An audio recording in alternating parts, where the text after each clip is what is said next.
আসসালামু আলাইকুম ওয়ারাহমাতুল্লাহি ওয়াবারাকাতু। প্রিয় দর্শকবৃন্দ, আজকের ভিডিওতে আমরা আলোচনা করব একটি বিশেষ দিন নিয়ে, যেটি মুসলিম উম্মার জন্য অত্যন্ত গুরুত্বপূর্ণ, ঈদ-এ মিলাদুন্নবী সাল্লাল্লাহু আলাইহি ওয়াসাল্লাম।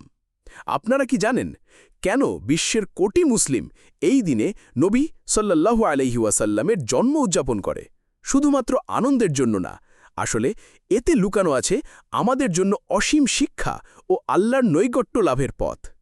আমি আপনাদের একটি প্রশ্ন করতে চাই, আপনি কি মনে করেন নবীর জন্মদিন উদযাপন করলে আমাদের জীবনে কি পরিবর্তন আসে?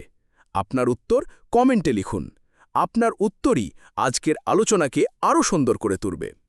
রাসূলুল্লাহ সাল্লাল্লাহু আলাইহি ওয়াসাল্লামের জন্ম ও প্রারম্ভিক জীবন। হযরত মুহাম্মদ সাল্লাল্লাহু আলাইহি ওয়াসাল্লাম জন্মগ্রহণ করেন ৫৭০ খ্রিস্টাব্দে রবিউল আউয়াল মাসের ১২ তারিখে। মক্কা শহরের কুরাইশ বংশে জন্ম, যার সময় পৃথিবীতে শান্তি ও রহমতের আলামত প্রকাশিত হয়েছিল। তার জন্মের সময় কাবা ও মক্কার চারপাশে অদ্ভুত আলোক এবং আশীর্বাদের ঘটনা ঘটেছিল।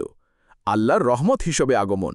আল্লাহ বলেন, লোমা আরসালনাক ইল্লা রহমাত লাল আলামিন, সূরা আম্বিয়া ১০৭। অর্থ, আমি তোমাকে প্রেরণ করেছি সমগ্র জগতের জন্য রহমত স্বরূপ। প্রারম্ভিক জীবনের শিক্ষা। শিশু মুহাম্মদ সাল্লাল্লাহু আলাইহি ওয়াসাল্লাম পিতৃশূন্য ছিলেন।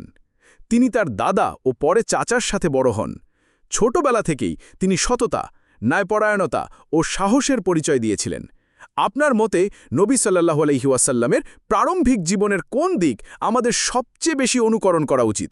রাসূলুল্লাহ সাল্লাল্লাহু আলাইহি ওয়াসাল্লামের চরিত্র ও সুন্নাহ। আল্লাহ বলেন, ওয়া ইন্নাকা লাআলা খুলুকিন আযীম, সূরা কলম ৬৮।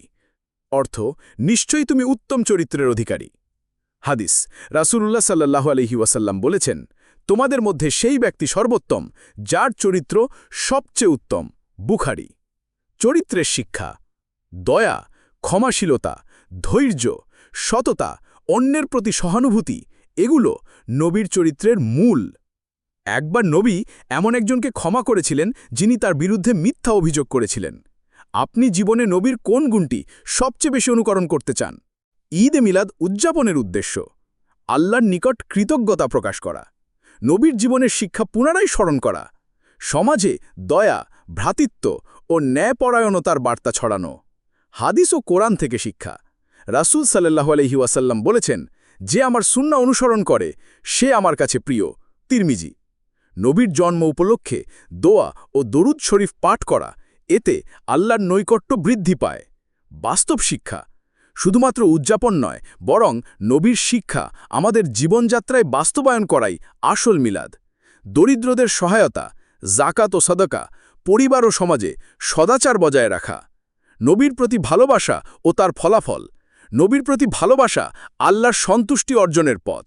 রাসূল সাল্লাল্লাহু আলাইহি ওয়াসাল্লাম বলেছেন, তোমাদের কেউ ততক্ষণ পর্যন্ত মুমিন হতে পারবে না যতক্ষণ না আমি তার কাছে তার নিজের প্রাণ থেকেও প্রিয় হয়ে উঠি। বুখারী, মুসলিম।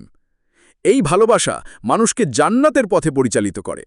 সুন্নাহ অনুসরণ করে আমরা দুনিয়া ও আখিরাতের সফলতা পাই। আপনি নবীর প্রতি ভালোবাসা প্রকাশে কোন আমল বেশি করেন? যেমন দরুদ শরীফ পালন, সুন্নাহ পালন ইত্যাদি। বিশেষ আমল ও দোয়া। দরুদ শরীফ পাঠের গুরুত্ব। নবীর প্রতি ভালোবাসার প্রকাশ। হাদিস, যে আমার প্রতি এক দরুদ পাঠ করবে আল্লাহ তাকে 10টি বরকত দান করবেন। মিলাদের বিশেষ দোয়া। আল্লাহুম্মা প্রে ওয়ালা মুহাম্মদ ওয়া আলি মুহাম্মদ কামা সালাইতা ওয়ালা ইব্রাহিম ওয়া আলি ইব্রাহিম ইন্নাকা হামিদ মজিদ। অর্থ, হে আল্লাহ, মুহাম্মদ ও তার পরিবারে বরকত নাজিল করো, যেমন ইব্রাহিম ও তার পরিবারে বরকত নাজিল করেছিলে। দরিদ্র ও অসহায়দের সাহায্য করা, পবিত্র সুন্নাহ অনুসরণ করা, পরিবারের সঙ্গে ভালো আচরণ বজায় রাখা। ঈদ-এ মিলাদ কেবল উদযাপন নয়, বরং আত্মশুদ্ধি, নবীর সুন্নাহ অনুশীলন ও আল্লাহর নৈকট্য অর্জনের উপলক্ষ। আসুন আমরা সবাই নবীর শিক্ষা মেনে চলার চেষ্টা করি। দোয়া। হে আল্লাহ, আমাদেরকে নবীর সুন্নাহ অনুসরণকারী করো, তার প্রতি ভালোবাসা বৃদ্ধি করো এবং আখিরাতে তাকে আমাদের জন্য প্রিয় করো। আমিন। আপনারা কমেন্টে লিখুন, আপনি ঈদ-এ মিলাদে কোন আমল বেশি করেন এবং কেন? ভিডিওটি ভালো লাগলে লাইক, শেয়ার এবং সাবস্ক্রাইব করতে ভুলবেন না। আসসালামু আলাইকুম ওয়া রাহমাতুল্লাহি ওয়া বারাকাতুহু।